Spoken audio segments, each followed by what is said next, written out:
have received your food. Can you hear me?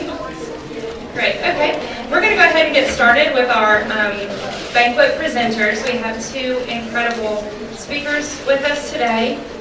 Ms. Shirley Tucker, who is the Vice President of the Leadership Development Department of the Greater Jackson Chamber Partnership, where she oversees 3 major leadership programs and works with youth. And as your schedules note, that we are talking at the lunch banquet today about women's leadership and self-esteem.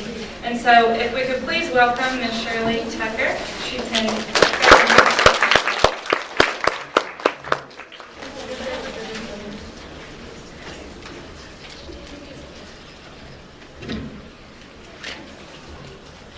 Thank you so much, Victoria. Look, I realize I'm going to have to compete with your lunch, so I promise you I'm going to try to make this exciting because I only have about 15 minutes, and so we hope to keep you engaged and interested in what we're talking about because Ms. Slater is going to come behind me. So I hope you can hear me. Can you hear me? Okay. Again, I want to thank Victoria and, of course, the Millsteps officials for having us here today. On behalf of the Greater Jackson Chamber here in Jackson, Mississippi, we're always honored to come out and talk to groups of this magnitude. I also want to recognize one of my cohorts who works with me at the Greater Jackson Chamber, and that's Lauren Guichard. Lauren, where are you? And Lauren, I'll tell you a little bit about Lauren. Lauren is a recent employee of the Chamber. She actually went to Millsteps, and now she's back working on her graduate degree. So, again, she has probably more to share with you today than probably I could, but I wanted to let you know that she's very important to the Chamber. She's instrumental in some of the information that I'll be sharing with you today. With that being said, Victoria, if it's okay, will I be able to walk around with your microphone? Thank you. And I have to do this because, again, I said that I am competing with your lunch, and it appears to be good. Would you agree?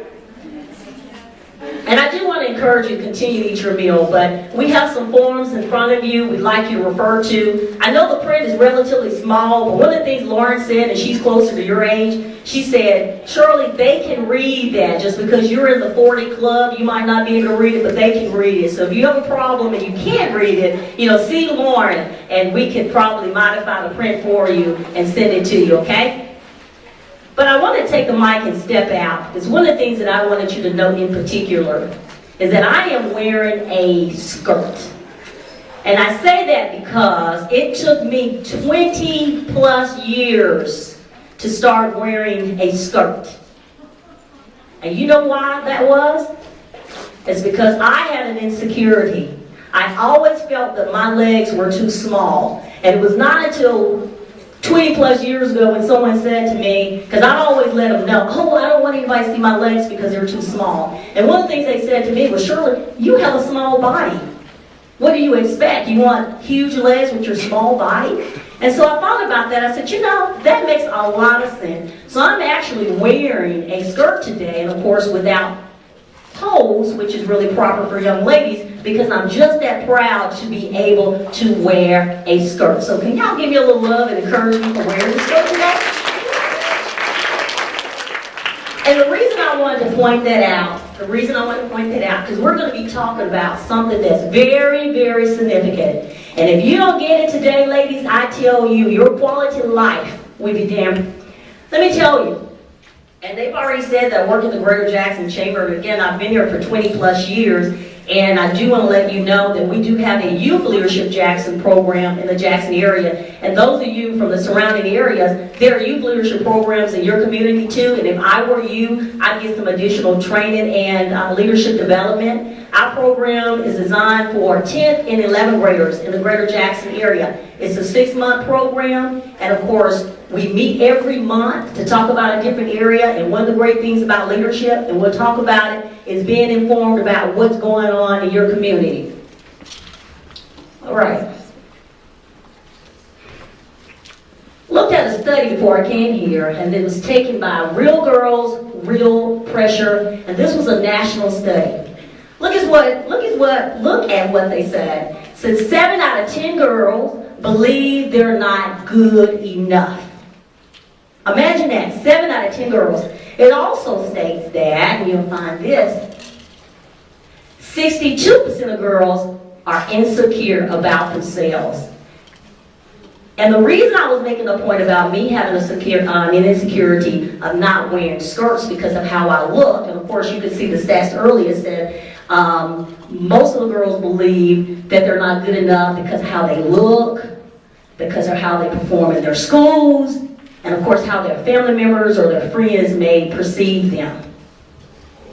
And one of the things that I want you to note today is that one of the qualities, of course you know there are a lot of qualities to being a good leader, but the greatest quality, and I have to say, is self-esteem. That's going to determine your fate for the rest of your life. And if you don't learn today that you have to have high self-esteem of who you are, then you're going to have some issues. Because not only are you to compete with the other small percentage of women that are, or females that are comfortable with themselves, you're going to be competing with your male counterparts. So it's going to be important today that you learn that you're going to have to develop your self-esteem. And one of the ways you can start as a leader in developing your self-esteem is, as you see on here, your own way of thinking. Let me tell you, for the rest of your life, you're going to be in situations where you're going to have to make decisions for yourself.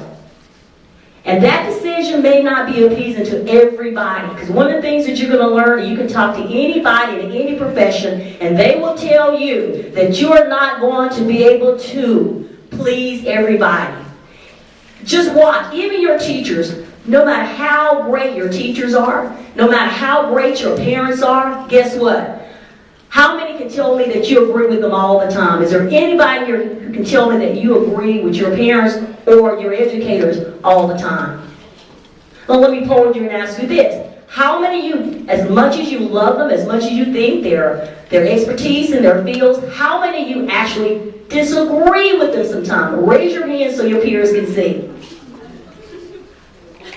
Look around. That's significant because I do it too. My kids disagree with me. That's profound. So one of the things you got to understand is that when you're trying to make decisions, you have to really determine your values and your principles, and you have to make decisions according to that. And once you've done that, you have to live with that. You can't deter from that. You don't have to lose any sleep beyond that, because in your heart you feel like you did the right thing. Another thing that you need to realize is that you must be dependent. You must learn to be able to make decisions based on, again, what you believe. You can't rely on your friends, and it's okay to do your research. And we're going to talk about that and making sure that you have the right information so that you can make the right decision.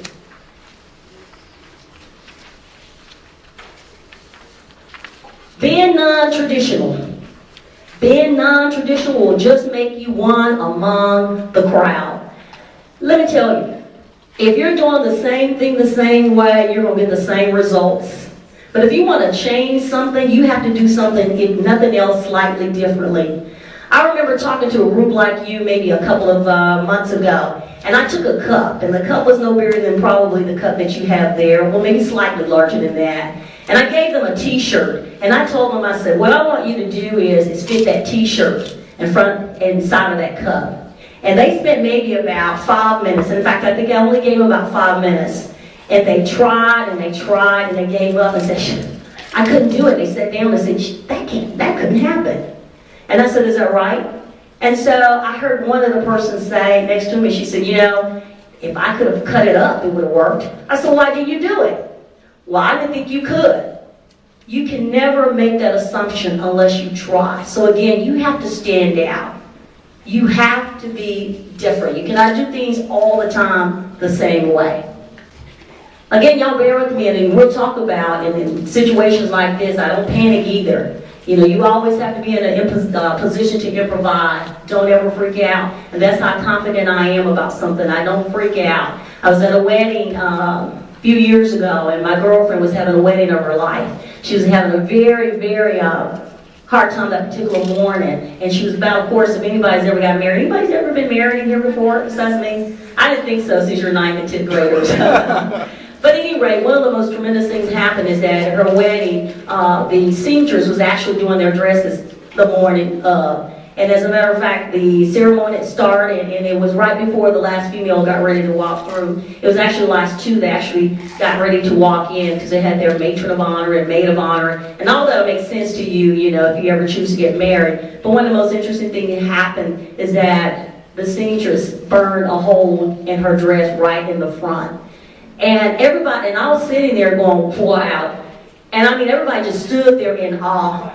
And the music was going, of course, everybody was waiting, and everybody was just standing there. And I just leaned over to the seamstress, and I said to him, I said, you know, if you took that bow that you have right there, and if you put it here, somebody will think that's a unique dress, and they won't think anything of it.